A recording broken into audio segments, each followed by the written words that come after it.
नमस्कार बच्चों, welcome back to your own social science class. मेरा नाम है सुखदीप कौर। आज हम कंप्लीट करने जा रहे हैं हमारा लास्ट चैप्टर, चैप्टर नंबर 14, जो कि है इकोनॉमिक एक्टिविटीज अराउंड अस। हमने इकोनॉमिक एक्टिविटीज का टाइप्स तो पहले डिस्कस कर लिए थे चैप्टर नंबर 13 में। क्लासिफिकेशन हमने पिछले चैप्टर में डिस्कस किया, मतलब पिछली क्लास में डिस्कस किया। कितनी क्लासिफिकेशन है भाई? 3, प्राइमरी, सेकेंडरी एंड टर्शरी। अब उन तीनों सेक्टर्स की जो इंटरडिपेंडेंस है, वो आपस में जुड़े हुए हैं, कैसे, उसका इंपॉर्टेंस क्या है, तो हम इसको आज के टॉपिक में डिस्कस करेंगे। टॉपिक है हमारा इंटरडिपेंडेंस अमंग सेक्टर्स। तो जब तक हमें एग्जाम्पल समझ में नहीं आता, हमें किसी चीज का कॉन्सेप्ट भी समझ में नहीं आता, तो आज की क्लास में हम एग्जाम्पल्स डिस्कस करेंगे। Example how they are interdependent on each other. देखो, इंटरडिपेंडेंसी क्या होती है, सीधे सीधे डिस्कस करें तो how we are working with each other, हम एक दूसरे के साथ मिलजुल कर कैसे काम करते हैं, वो इंटरडिपेंडेंस भी कहलाती है, कोऑपरेशन भी कहलाता है। तो आज की क्लास में हम एक कोऑपरेटिव एग्जाम्पल लें, मतलब कोऑपरेटिव सोसाइटी का एग्जाम्पल लेते हैं, जिससे आपको सारा कॉन्सेप्ट समझ में आ जाएगा और हमें उस कोऑपरेटिव सोसाइटी के बारे में बहुत सारी डिटेल जानने को मिलेगी। भाई, वो इंडिया की सबसे पहली कोऑपरेटिव सोसाइटी है, तो कौन सी है? शुरू करते हैं आज की क्लास से। So interdependence among the sectors, the 3 types of economic activity, जो तीनों अभी बताई मैंने। Economic sectors play an important role. इन तीनों का एक नेशन की प्रोस्पेरिटी में इंपॉर्टेंट रोल है, यही पढ़ा था हमने। मतलब एक देश की खुशहाली में तीनों तरीके के इकोनॉमिक सेक्टर्स प्रॉपरली अपना अपना कंट्रीब्यूशन देते हैं, आपस में मिलजुल कर कंट्रीब्यूट करते हैं।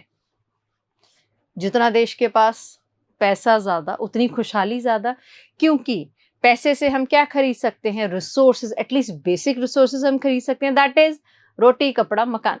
बेसिक है भाई, इसके बिना तो किसी का नहीं चलता। अब ये बेसिक अर्न करने के लिए सबके पास जॉब होगी, सबके पास जॉब होगी, सब अर्न करेंगे, तो of course they will spend also. जितना स्पेंड होगा उतना ज्यादा बनेगा। इस तरीके से फर्दर हायर क्लासेस का है, तो I won't teach you further. हाँ, बट आप इतना समझ लीजिए कि जितना ज्यादा हम खर्च करेंगे, जैसे ब्रेड का कंजम्पशन बढ़ गया अर्लियर। आपकी कॉलोनी के एग्जाम्पल ले लीजिए, wherever you are staying, आपकी कॉलोनी के कॉर्नर पे, मेन रोड पे एक शॉप है जहाँ पे ब्रेड आते हैं रोज 100 पैकेट्स। पहले आपकी कॉलोनी में 100 लोग रहते थे, 100 फैमिलीज रहती थी सपोज, तो रोज का एक फैमिली एक पैकेट ले लेती थी। बट अब और क्या हो गया, अभी रिसोर्सेज बढ़ गए हैं, इनकम के अपॉर्चुनिटीज बढ़ गए हैं, गांव से लोग चल के शहरों में आ रहे हैं अर्न करने के लिए। तो अब आपकी कॉलोनी में हो गए 100 की जगह 500 फैमिलीज, 500 घर हो गए। तब 100 जो ब्रेड है उससे तो पार नहीं पड़ने वाले। इसका मतलब अब ब्रेड वाले को भी अपना प्रोडक्शन बढ़ाना पड़ेगा। ब्रेड वाला हुआ सेकेंडरी सेक्टर का, सेकेंडरी सेक्टर ने प्रोडक्शन बढ़ाया, ऐसे तो बढ़ेगा नहीं ना, तो उसको प्राइमरी से रॉ मटेरियल लेना पड़ेगा भाई, आटा, जिससे कि मैदा या आटे की ब्रेड जो भी बनाना चाहे वो। तो अब कहां से आया ज्यादा सामान? प्राइमरी सेक्टर से आया, तो प्राइमरी में प्रोडक्शन बढ़ा, उनके पास भी पैसे आए। सेकेंडरी में प्रोडक्शन बढ़ा, उनके पास भी पैसे आए, फिर हमने खरीदा। हम हैं सर्विस लेने वाले। तो तीनों सेक्टर्स के पास पैसा है, तो भाई पैसा तो बढ़ेगा, पैसे को बढ़ाएंगे तो घटेगा थोड़ी। हाँ, we have to use the money wisely. चलते हैं वापस। In the process of conversion मतलब ट्रांसफॉर्म करना एक फॉर्म से दूसरी फॉर्म में, जो कि है natural raw material into finish products. Natural raw material को फिनिश गुड में तैयार करना फॉर फाइनल कंजम्पशन। मतलब primary sector, secondary sector and tertiary sector, ये तीनों इन्वॉल्व हैं इस पूरे प्रोसेस में। कौन से प्रोसेस में? Interdependence among the sectors. तो इसमें तीनों सेक्टर्स इक्वली इन्वॉल्व हैं। जैसे कि we have an example, images हमारे पास वही हैं जो हम यूज कर चुके हैं ऑलरेडी हमारे पार्ट 1 में, बट क्या फर्क पड़ता है, हमें तो कॉन्सेप्ट समझना है।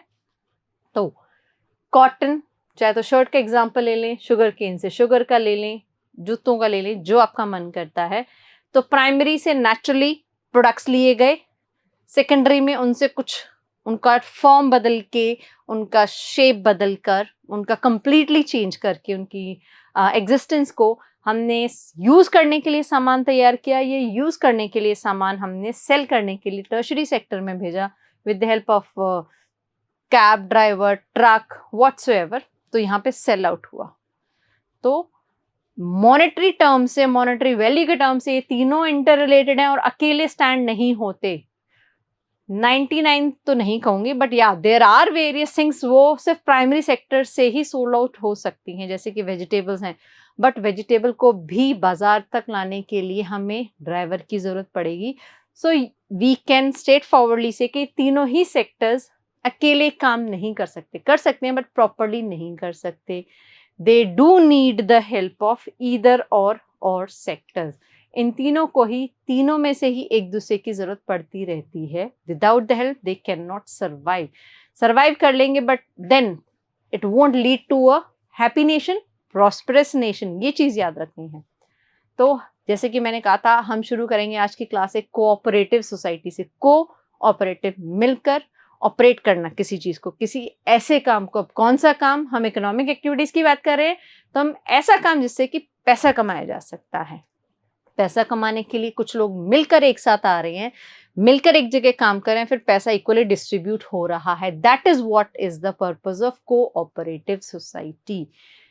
अब ये जो आप देख रहे हैं अमूल का, ये जो लड़की है चुलबुली सी, क्यूटी पाई सी, ये हमारे टाइम पे भी ऐसा ही पोस्टर होता था अमूल मिल्क का।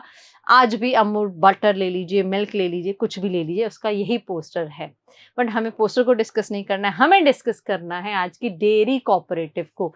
डेयरी जो कि मिल्क प्रोडक्ट से रिलेटेड करती है। भाई डेयरी प्रोडक्ट क्या है, मिल्क प्रोडक्ट से ऑब्टेन होते हैं, चाहे वो मिल्क है, कर्ड है, बटर मिल्क है, बटर व्हाटसोएवर। सो डेयरी कोऑपरेटिव की बात हो रही, जिसमें हम अमूल की बात करेंगे। तो अमूल का जो डेयरी कोऑपरेटिव का कॉन्सेप्ट है, कैसे ओरिजिनेट हुआ, कैसे इवॉल्व हुआ, कैसे सक्सेस हुआ, so we are going to discuss all about it. तो इससे हमें क्या समझ में आएगा, इंटरडिपेंडेंट जो है तीनों सेक्टर्स, वो समझ में आ जाएगा कॉन्सेप्ट, और हमें समझ में आएगा अमूल के फाउंडर तो नहीं कह सकते, बट हाँ ये क्रिएटिव आइडिया किसने दिया और इससे कितने लोगों को फायदा हुआ।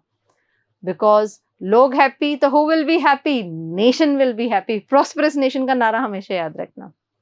सो फ्रॉम फार्म टू प्लेट, खेतों से लेके प्लेट तक। अब प्लेट में दूध नहीं आता है, मुझे पता है, ग्लास में आता है, but still just a phrase to say. तो हम बात कर रहे हैं आनंद मिल्क यूनियन लिमिटेड। ये है हमारे अमूल की full form. Please learn this important one. A milk cooperative, एक कंपनी जो मिलजुल कर काम करती है मिल्क प्रोडक्ट्स के लिए, या मिल्क प्रोडक्ट्स से रिलेटेड काम करती है। कैसे, क्या, let's start. So early 1940s में, as I said in few classes back, कुछ क्लासेस पीछे का एक आधा कोई हिस्ट्री का चैप्टर अगर आप पिक करें तो यू विल इजीली रिमेंबर। मैंने कहा था एक किसके, सेंचुरी के, पर्टिकुलर सेंचुरी में कितने साल भाई, 100 साल, तो एक सेंचुरी के 4 पार्ट हो सकते हैं, 25 ईच के। तो हम अर्ली की बात कर रहे हैं, तो first half of 50, second half of 50, तो first half early, second half late. तो अर्ली 1940s की बात हो रही है, तो it can be any year.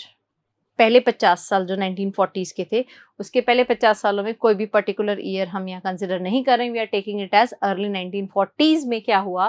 Farmers in Anand district, एक स्टेट में डिस्ट्रिक्ट्स होते हैं, फिर डिस्ट्रिक्ट के अंडर विलेजेस होते हैं। तो एक डिस्ट्रिक्ट है जो गुजरात में, जिसका नाम है आनंद, उसमें मिल्क बेचा जाता था आस पड़ोस के गांव में। So it's a kind of story also. तो दूध बेचने के लिए दे हैड टू साइकिल, या तो उन्हें साइकिल पर जाना पड़ता था, साइकिलिंग करते हुए जाना पड़ता था, या चल के जाना पड़ता था बाई 11 नंबर की गाड़ी, ठीक है। गर्मी में जाना पड़ता था। अब ऑफ कोर्स समर्स हैं, विंटर्स है, रेनी सीजन है, they have to experience all the seasons while going to sell out their milk. तो दूध बेचने के लिए उनको पैदल जाएंगे तो भी ये तीनों सीजन एक्सपीरियंस करने ही पड़ेंगे। तो बहुत ही टफ जॉब था। तो उसके बाद क्या हुआ, सो मिल्क स्पॉइल्स। अब गर्मी में जा रहे हैं, जाते में भी टाइम लग जाता था, आसपास के गांव है, क्या पता कितनी दूर की हम बात कर रहे हैं, कितनी भी दूर की बात करें, बट गर्मी में दूध जल्दी खराब हो जाता है। So milk spoils quickly in hot weather, so farmers had to sell it fast. तो फार्मर्स को उसको बेचने के लिए थोड़ा जल्दी पहुंचना पड़ेगा, उसका सोल्यूशन ढूंढना था। So it made them dependent on middleman. तो उन्होंने किसका सहारा लिया? मिडलमैन का। मिडलमैन मतलब सपोज ये ए, बी और सी, ये 3 गांव हैं। बी वाला जो है हमारा ये आनंद डिस्ट्रिक्ट है, ठीक है, नहीं तो इसको और सिंप्लीफाई कर लेते हैं। ए हमारा आनंद डिस्ट्रिक्ट है, ए से आनंद डिस्ट्रिक्ट बनता है। बी हमारा मिडलमैन है और सी वाले गांव में हमें दूध पहुंचाना है। तो अब ए सी तक जाए तो इसने क्या किया, और जल्दी पहुंचाने के लिए ए ने बी को पकड़ाया, बी ने फिर सी को डिलीवर किया। अब इसमें बी का क्या फायदा? मिडलमैन को भी तो पैसे मिलेंगे बेचने के, तभी तो वो काम करेगा, फ्री में कोई किसी का काम नहीं करता। सो दिस इज द केस। अब इस चक्कर में क्या हुआ, मिडलमैन बेईमानी करनी शुरू कर दी उन्होंने, दूध में पानी मिला देना या जो भी था। तो सी ने कंप्लेंट करनी शुरू कर दी ए को कि भाई तुम्हारा दूध अच्छा नहीं आ रहा, हम तो दूध नहीं लेंगे। सो ए को अब कुछ सोचना पड़ा कि भाई ऐसे तो नहीं चलने वाला। एक तो मिडलमैन को हम पैसे देते हैं, ऊपर से हम पर ये इल्जाम लगाए जाते हैं सी के थ्रू कि भाई आपका दूध सही नहीं आ रहा। अब सी ऐसे थोड़ी बोलेगा कि मिडलमैन ने खराब किया। सो ये प्रॉब्लम हुआ। इस प्रॉब्लम का सोल्यूशन क्या हुआ? This dependence on middleman often led to farmers feeling cheated and harassed. उनकी बड़ी बेइज्जती होती थी भाई, उनको चीटेड फील होता था कि भाई सारा तो फायदा ही मिडलमैन लेके जा रहा है, हमारे पास क्या बचा। सो द फार्मर्स अप्रोच, तो फार्मर्स किसके पास गए? सरदार वल्लभ भाई पटेल, जो गुजरात से ही एक प्रोमिनेंट नेशनल लीडर थे इन दैट टाइम। उन्होंने क्या सलाह दी? तो हमारे पास इंपॉर्टेंट कैरेक्टर है यहाँ पे सरदार वल्लभ भाई पटेल, जिनके पास ये आनंद डिस्ट्रिक्ट जो गुजरात की है वहां के लोग गए। उन्होंने अपनी प्रॉब्लम बताई तो उन्होंने सजेस्ट किया कि he advise to form a cooperative, आप एक कोऑपरेटिव सोसाइटी फाउंड कीजिए, मतलब आप सब लोग मिलकर काम कर लीजिए ना, मिडलमैन को बीच में लाते ही क्यों हो, to become interdependent and stop relying on middleman. तो इससे क्या है, आप लोग का आपस में जो है कंसर्न, रिस्पेक्ट का जो और शेयरिंग का जो बॉन्ड बनेगा, आप दूसरे पर डिपेंडेंट होना सीखोगे, आपके बॉन्ड स्ट्रांग होंगे, और साथ साथ क्या है, आपको जो मिडलमैन चीट कर रहा है वो भी नहीं करेगा। तो फाइनली क्या हुआ, as a cooperative the farmers would be able to, तो अब इसके फायदे भी बताए उन्होंने। क्या होगा? Buy and sell milk as a group, तो आप एक ही ग्रुप होने के नाते एक ही रेट पर दूध जाएगा, तो ना किसी को फायदा ना किसी को नुकसान। हाँ, फायदा एक को और नुकसान 10 को, that is odd thing.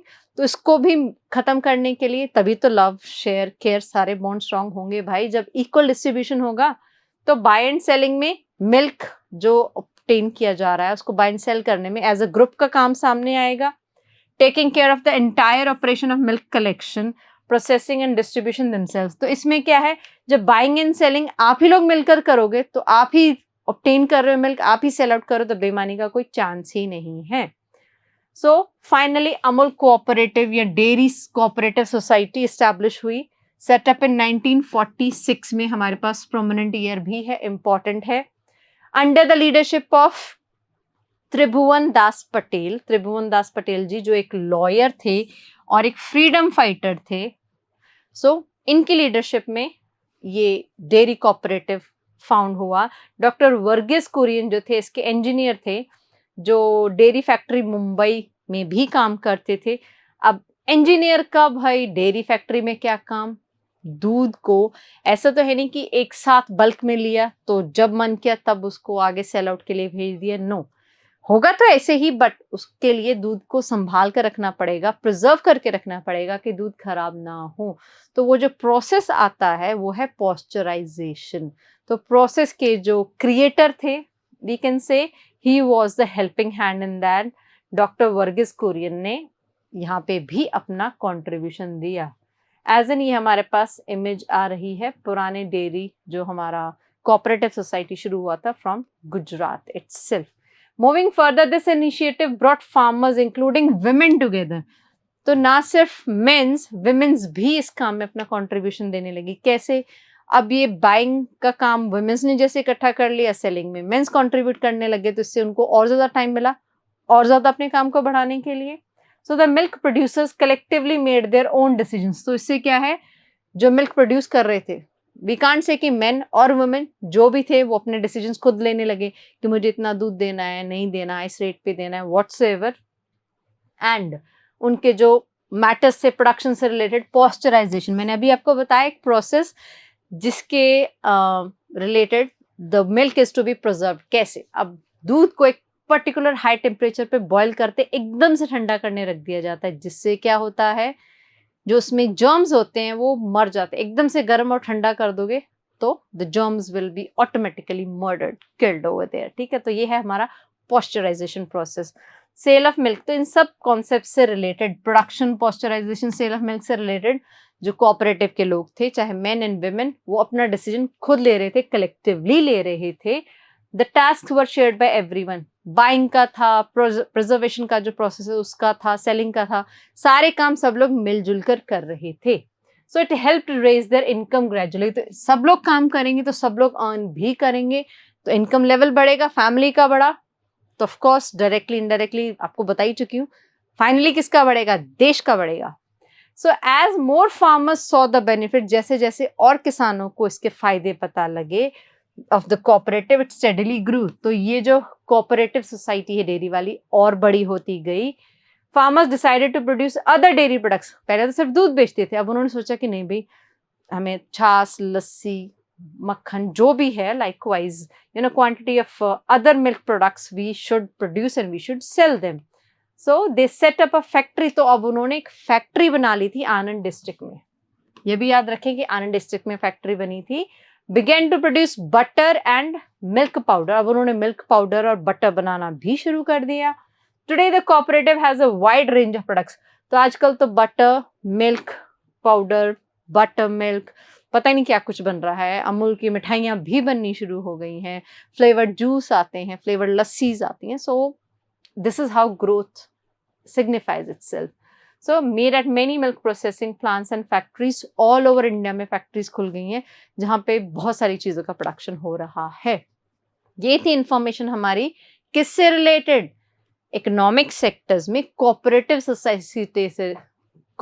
Society से रिलेटेड, जिसमें कि हमें बहुत शानदार ग्रोथ देखने को मिली, इंडिविजुअल से लेके कलेक्टिव की, और ऑल ओवर इंडिया स्प्रेड हुई।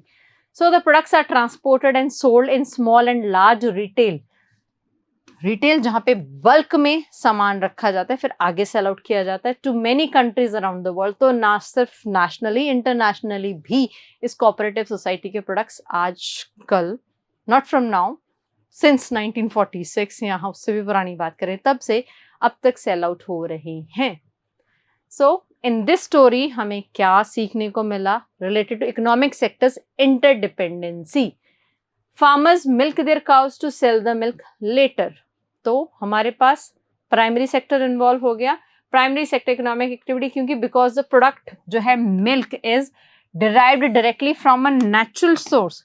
गाय, लाइव स्टॉक, चाहे बफलोज है, नेचुरल सोर्स है, तो उनसे जो मिल्क ऑब्टेन हो रहा है नेचुरली ऑब्टेन हो रहा है। So it comes in primary sector आ गया। अब चलते हैं आगे।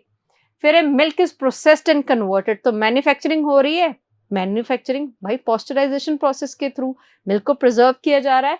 सो from one form into another, तो लिक्विड से उसको बटर या किसी भी फॉर्म में चेंज भी किया जा रहा है, मिल्क पाउडर, घी, चीज, बटर। तो सेकेंडरी सेक्टर का काम आ गया। अब आता है हमारे पास तीसरा सेक्टर, जो कौन सा है, टर्शरी सेक्टर। इसमें milk and milk products are transported and sold.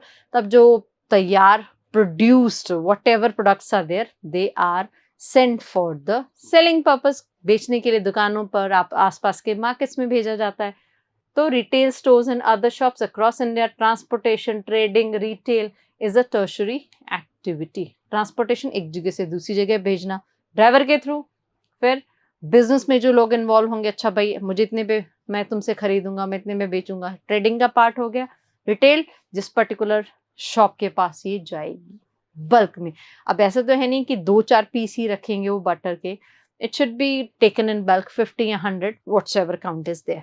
तो ये था बहुत ही अच्छे और इंफॉर्मेटिव एग्जाम्पल के थ्रू हमें interdependency of 3 of the sectors explained. Good enough. अब जल्दी से इस चैप्टर को वाइंड अप करें, थोड़ी सी चीजें और पढ़ लेते हैं। लाइकवाइज कोऑपरेटिव को एक बार फिर से फॉर्मली पढ़ते हैं तो a group of people who voluntarily, जो अपने ही मर्जी से क्या करते हैं, कम टुगेदर, एक साथ आते हैं, किस चीज के लिए, to meet their economic and social needs, उनके फाइनेंशियल रिक्वायरमेंट्स को पूरा करने। सोशल नीड्स मतलब they want to be repeated among the other ones. अब एक इंसान की रेपुटेशन कैसे बढ़ती है? जब वो सोसाइटी में अपना नाम ऊंचा करते हैं। नाम ऊंचा भाई, ऊपर नाम लिखने से वो नाम ऊंचा नहीं होता। ऊपर नाम मतलब you have to do something for the society so they are going to respect you. तो आप भी पढ़ लिख कर अच्छे बच्चे बनिए और just achieve great in your life. They own the cooperative, ये लोग जो थे कोऑपरेटिव को ओन करते थे, डिसीजंस लेते थे। और ये कौन थे particularly? Collective members of this cooperative, Amul dairy cooperative. ये था हमारा कोऑपरेटिव सोसाइटी के बारे में सम ऑफ मटेरियल। पॉस्चराइजेशन जो प्रोसेस मैंने बताया था, ये उसी का रिटन है, अगर आप चाहें तो इसको नोट डाउन कर सकते हैं। So process by which milk is preserved, दूध को बचाया जाता है कैसे? हीट करके टू अ स्पेसिफिक टेम्परेचर, एक एक्सट्रीम बॉइलिंग टेम्परेचर तक दूध को गर्म किया जाता है, फिर उसको एकदम से ठंडा कर दिया जाता है। इससे क्या है, हार्मफुल बैक्टीरिया जो होते हैं दूध के वो मर जाते हैं एंड दूध कुछ दिनों के लिए अच्छे से प्रिजर्व हो सकता है। रिटेल जो मैं बोल रही थी, एक ऐसा शॉप जहां पे बल्क में सामान खरीदा जाता है, तो हमारे पास रिटेल का भी डिफाइन है। Again you can note it down. The sale of goods in small quantities, अब 550 पैक या 100 का जो पैक हुआ, इट इज नॉट अबंडेंस वाला स्टॉक। मतलब अगर किसी शॉपकीपर ने 50 पैकेट बटर के ले लिए, so it's not a huge quantity, it is to be considered as in small quantity itself. तो the sale of goods in small quantities for use by the end consumer rather than for resale.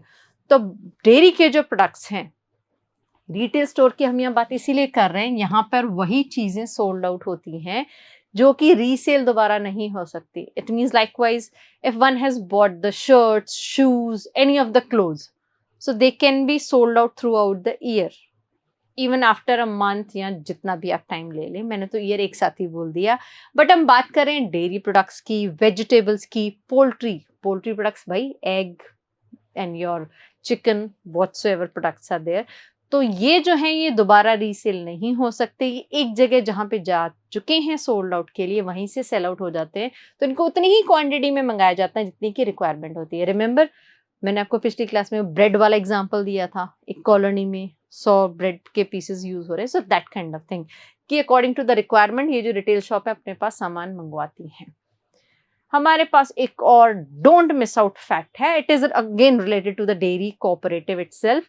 So other milk cooperatives के कुछ और नाम हैं हमारे पास from all over India, जैसे नंदिनी है कर्नाटका से, मदर डेयरी दिल्ली एनसीआर से, आविन तमिलनाडु, विजय आंध्र प्रदेश, केवी नागालैंड, सुधा from Bihar, Verka from Punjab.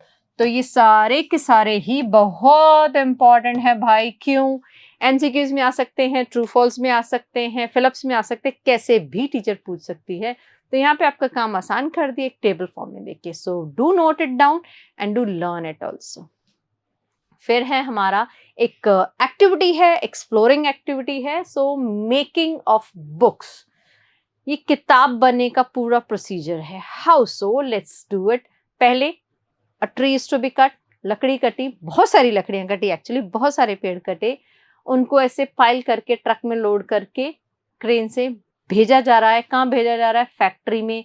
Factory में जाके अनलोड हो रहे हैं, ऐसे पेपर बन रहा है। पेपर प्लेन बना पहले, क्योंकि कोई भी लकड़ी कलर्ड ब्लू, पिंक, पर्पल तो होती नहीं है, तो व्हाइट पेपर प्रोड्यूस हुआ, फिर उसको कलर किया गया इंक में, whatever colours were required, फिर फाइनली उनका प्रिंटिंग हुआ। So this is the journey of how a paper is produced और how printing is done finally.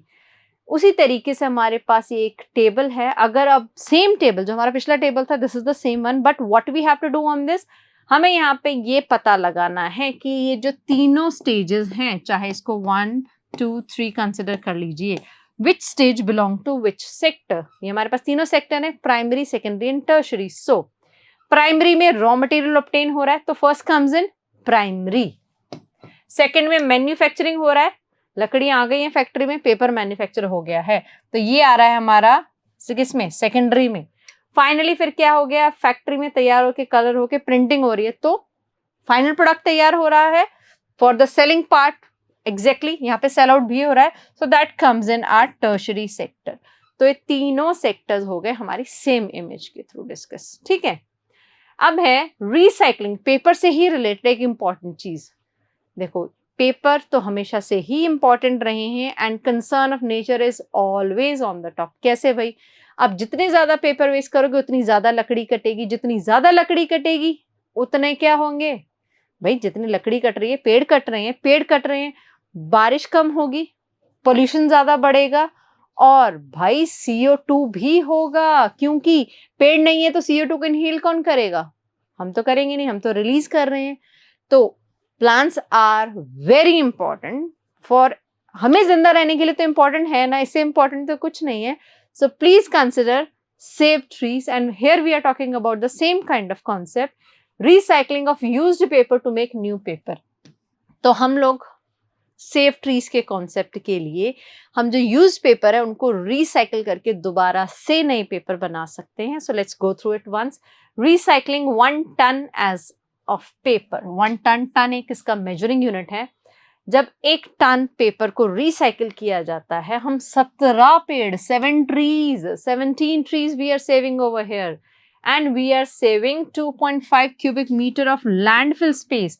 हम जमीन भी बचा रहे हैं, क्योंकि if a true is uprooted, जब पेड़ कट गया, जगह से उसको उखाड़ दिया गया, तो मिट्टी क्या हो गई? लूज हो गई। अब वो मिट्टी भी तो खराब होगी, इधर उधर हवा के साथ उड़ जाएगी, पानी के साथ बह जाएगी। सो हम सॉइल का भी क्वालिटी खराब कर रहे हैं, तो हमारी मिट्टी भी बच रही है। 70% less energy in water to recycle paper. तो जो हमारा यूज्ड पेपर है, इसीलिए तो हम लोग वेंडर को बेच देते हैं, the one who takes the waste from our houses, रद्दी वाला जिसको बोलते हैं। तो हम लोग अगर रद्दी वाले को भी अपने यूज पेपर्स देते हैं तो उसको रिसाइकलिंग के लिए भेजते हैं। That is quite helpful for home. भाई सबसे पहले हमारे लिए जरूरी है, इंसान सबसे पहले खुद के लिए सोचता है, तो हम खुद के लिए सोचें। हमारे लिए पेड़ जरूरी है, तो क्यों ना हम रिसाइकलिंग पे ज्यादा ध्यान दें। So then to make new paper from, नए पेपर से, नए वुड पल्प से पेपर बनाना बहुत ज्यादा महंगा पड़ता है। बट अगर हम पुराने ही पेपर को रीयूज करें, रिसाइकल करें, तो उससे 70% लेस एनर्जी एंड पानी यूज होता है। सो फायदा ही फायदा है। So you should take that initiative. Again a question is there कि what are the different ways through which we can judiciously का मतलब वाइज तरीके से, बहुत समझदारी से क्या कर सकते हैं, use paper in the classroom and offices of our school. तो स्कूल में, ऑफिसेज में, क्लासरूम्स में हम पेपर को कैसे अच्छे से यूज कर सकते हैं? We should utilise each and every corner of your page, and हम लोग थोड़ा कम स्पेस यूटिलाइज करके भी लिख सकते हैं, सो दैट कि एक लाइन हमारी नेक्स्ट पेज पे आ रही है तो पूरा पेज वेस्ट करने की बजाय we can utilise the bottom space. So there are various ways भाई, जिससे आप समझदारी से पेपर को बचा सकते हो। किसके लिए बचाना है? किसी के लिए नहीं, खुद के लिए बचाना है। ठीक है, चलते हैं आगे। हमारे पास है कौटिल्य का अर्थशास्त्र। कौटिल्य जो कि चाणक्य का ही दूसरा नाम था। चाणक्य कौन थे? ये उनकी इमेज आपको देखने को मिल रही है, but it is to be said कि ये बहुत ही समझदार इंसान थे and to be considered as one of the wise person. World को तो हम नहीं यहाँ कंसिडर करेंगे, बट हाँ इंडिया के लिए मैं बोल सकती हूँ, आई कैन क्लेम इट कि he was among one of the wisest person on the India's map. तो इन्होंने अपनी एक बुक लिखी थी अर्थशास्त्र, उसमें ये स्टेटमेंट दिया है, Arthashastra it is related to economy itself. So he was the first one to write on economy, on the monetary value. So he gave this statement कि the root of prosperity, खुशहाली की जड़ कहाँ पे होती है, is economic activity, कि हम कमाई कर रहे हैं, we are earning, the lack it brings, the lack of it, अगर इनकम नहीं है तो क्या होगा? मटीरियल डिस्ट्रेस, हम चीजें नहीं ले पाएंगे, हमारी बेसिक नीड्स को पूरा नहीं कर पाएंगे। The absence of fruitful economic activity endangers both current prosperity and future growth। तो जो इकोनॉमिक ग्रोथ की वजह से, इकोनॉमिक एक्टिविटीज के एब्सेंस की वजह से जो मटेरियल डिस्ट्रेस आएगा, जो हमारे पास सामान की कमी होगी, उससे क्या होगा? हमारा करंट हैप्पीनेस, हमारा करंट प्रोस्पेरिटी भी डेंजर में है, और फ्यूचर वाला तो भाई है ही है। अब आज आप नहीं कमा रहे हो, फ्यूचर के लिए आप कुछ कर नहीं रहे हो, so how you are going to survive? भाई आपका सर्वाइवल भी खतरे में है। So this is a wise approach of Kautilya, जिनको कि चाणक्य भी कहा जाता है। सो हमारा चैप्टर 14 जो इकोनॉमिक एक्टिविटीज के क्लासिफिकेशन से रिलेटेड था, हमें मॉनेटरी वैल्यू को समझाने से रिलेटेड था, वो होता है खत्म। हमारा आउटकम था, we have discuss the interdependence of किसकी? all the three of the sectors of economic activities. करते हैं हमारे 3 question discuss as per the revision we do every time, फिर हमारा सिलेबस यहीं पे पूरा होगा. See you soon. Next class तो कैसे बोल सकते हैं, चलो पहले हम क्वेश्चन नंबर 1 डिस्कस करते हैं, फिर आपको बिट बिल्ड करेंगे. So which sector is responsible for processing raw material into products. Raw material से प्रोडक्ट किस में बनते हैं भाई, जिसमें मैन्युफैक्चरिंग होती है, सेकेंडरी में. फिर है हु एडवाइज्ड फार्मर्स, को किसने एडवाइस किया आनंद डिस्ट्रिक्ट के कि वो कोऑपरेटिव चलाएं. तो ये थे हमारे फ्रीडम फाइटर भी थे एंड सरदार वल्लभ भाई पटेल थे. ये क्वेश्चन नंबर 3 जो है, व्हाट इज द बेनिफिट, फायदा क्या है भाई रिसाइकलिंग ऑफ पेपर का. इट इंक्रीज तो करानी नहीं है हमें, कुछ डिमांड तो पर्टिकुलरली नहीं इंक्रीज करानी. Save trees, yes of course, पेड़ बचते हैं. इट कंज्यूम्स मोर वाटर, नहीं बचाता है. नन ऑफ द अबव, तो आंसर है हमारा ये. सो अब मैं कह सकती हूँ कि भाई that's all for our entire social science class. I hope you have liked all the classes. आपको पढ़ाने का methodology समझ में आया. Still, please keep focusing on your studies, चाहे 6th class की social science में, 7th की या further. और बाकी subjects भी हैं भाई, सिर्फ social science नहीं है. So keep on studying, पढ़ते रहिए and make your parents proud. See you, bye.